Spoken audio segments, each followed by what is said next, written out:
Shalom Aleichem. Welcome to the Breslov Parshat Shir. This week is Parshat Vayeitzei. Very interesting Parsha. Yaakov Avinu goes away from his parents' house because Esav wants to kill him. Something new, right? Esav wants to kill Yaakov. Well, this is how it's been for the last 2,000 years in exile. Anyway, Yaakov Avinu left. He has a dream, a ladder going up to heaven, angels going up and coming down. Angels, right? Rashi explains that the angels of Israel go up and the angels of the diaspora come down. There's different angels.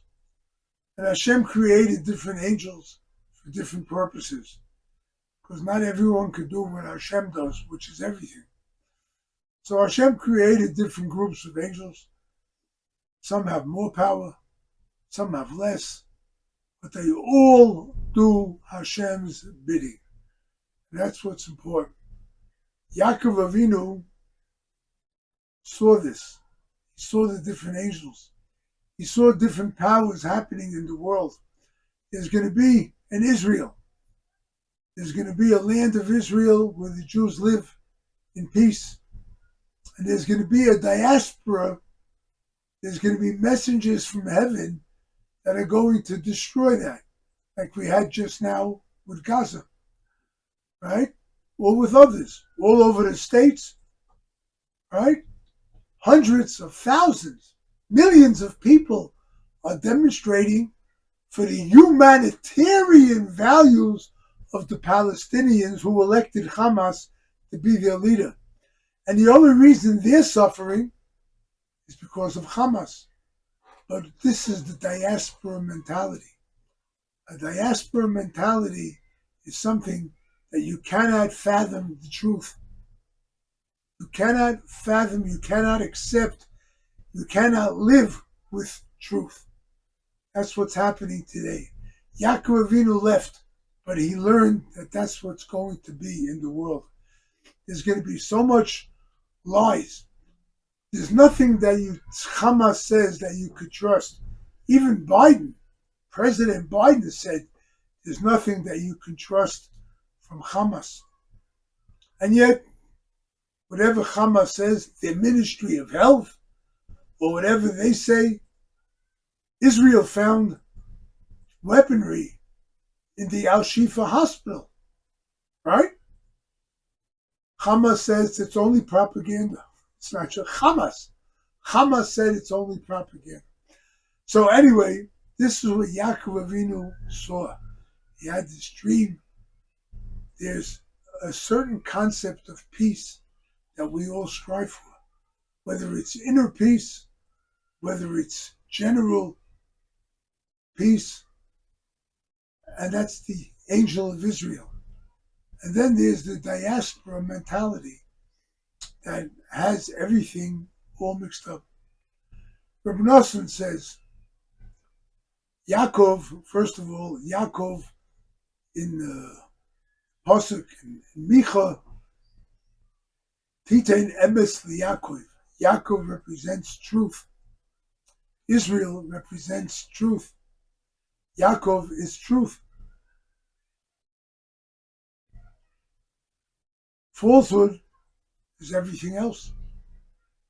Everything else is falsehood. When we succumb to falsehood, we succumb to a diaspora type of mentality. What hope is there? Everything is a lie. You're going to live a lie? Who's going to say that he wants to live a lie? Reb Nosson asked a question in the Kutei Halachos.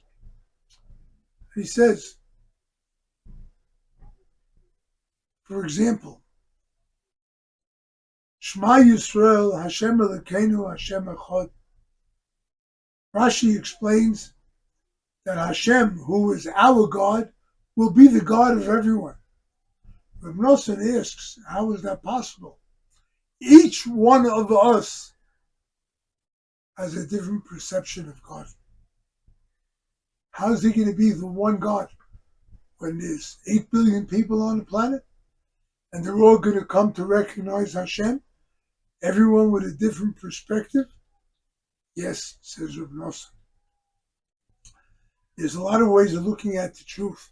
There's only one central point of truth, but everyone else has their own perspective of truth. So what we're going to see is everybody claiming the truth. Hamas claims the truth. Hamas? Nah. Hezbollah says the truth. Iran says they're the truth. Right? England, America, France, Germany, South Africa, all over the world, everyone's claiming the truth. What is the truth? What is Yaakov? What is the embodiment of truth? Nosson says, there's a pasuk in Koheles, Ecclesiastes 7. He says, Ani osisi es ha'odom yoshor. I made man upright. Behema bikshu cheshbonos rabim. But they sought different accounts. What's I saw and they saw? Rashi explains, when Adam was by himself, Adam, he could only do right. He's one person. He's alone. That's the truth. Behema, once Chava was created, there's two. If you have two, there are two opinions. If you have two, then there are two types of people. Each one has a different perspective. And that's when you come with falsehood. Each one thinks that they're the real truth, and they're not. But Nosson says, that's the case. The more people in the world, the greater the falsehood. The greater the falsehood. So many people, so many different opinions, so many lies.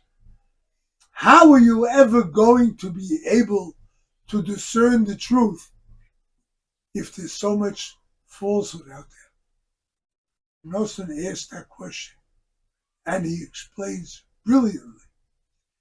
He says, there'll come a time when there'll be so much falsehood that nobody will be able to accept it anymore. There'll be so much falsehood, so many lies, so many untruths about everything that's going on in the world. People will begin to see that none of this could be the truth. And then they will turn to the truth. And that's what this week's Parshat is all about. You want to know about it?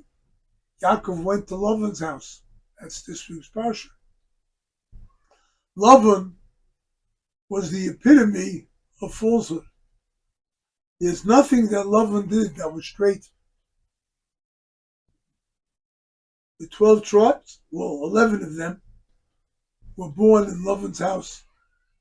Yaakov Avinu fled because he didn't want Binyamin, the 12th tribe, to be born in Lavan's house. He wanted him to be born in Israel, the symbol of truth. Then Yaakov began to work for Lavan, his father-in-law, father of his 2 wives. Right? He's working for him. He makes a deal. You have this kind of a sheep, spotted, speckled, banded, then it's mine. Otherwise, regular sheep are yours. White Lavan jumped at the opportunity. And yet, Yaakov worked for him for 6 years. 6 years, 12 months, 72 months. 72 months, Lavan changed his wages 100 times. That's every 3 weeks or so, Lavan was changing his salary. Why? Because every time the birth of the sheep favored Yaakov. And Lavan couldn't stand that. You're going to take my money? So he kept on changing the way. 72 months, he changed the wages 100 times. This is Lavan, right? Nothing stays the same. Everything keeps on changing. However, truth endures. What is really the truth will remain.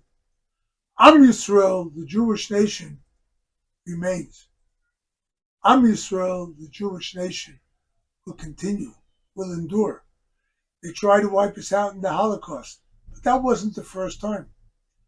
They did it with the pogroms in Eastern Europe, the 1800s. They did it with Khmelnytsky massacres in the 1640s. They did it with the Spanish Inquisition.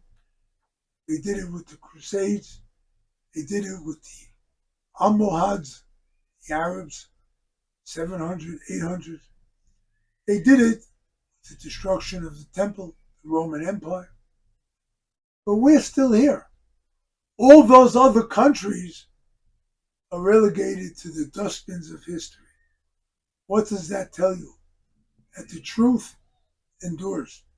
Am Yisrael Chai, Jewish nation, is alive and remains and will flourish. Be'ezah Hashem. We hope that we have seen the end of the tzores, of the problems, the suffering of the Jewish nation, and we hope that, God willing, there will be only good news, there will be healthy news, happy news, successful news, and we will merit to see the coming of Mashiach, the building of the temple, and the ingathering of the exiles. Amen v'amen. Good evening, and I hope you enjoyed the shir. And if you like the shir, please pass it on to others and let them all get interested in Breslov and Rabbi Nachman's teachings. We look forward to hearing from a lot more of you. All the best.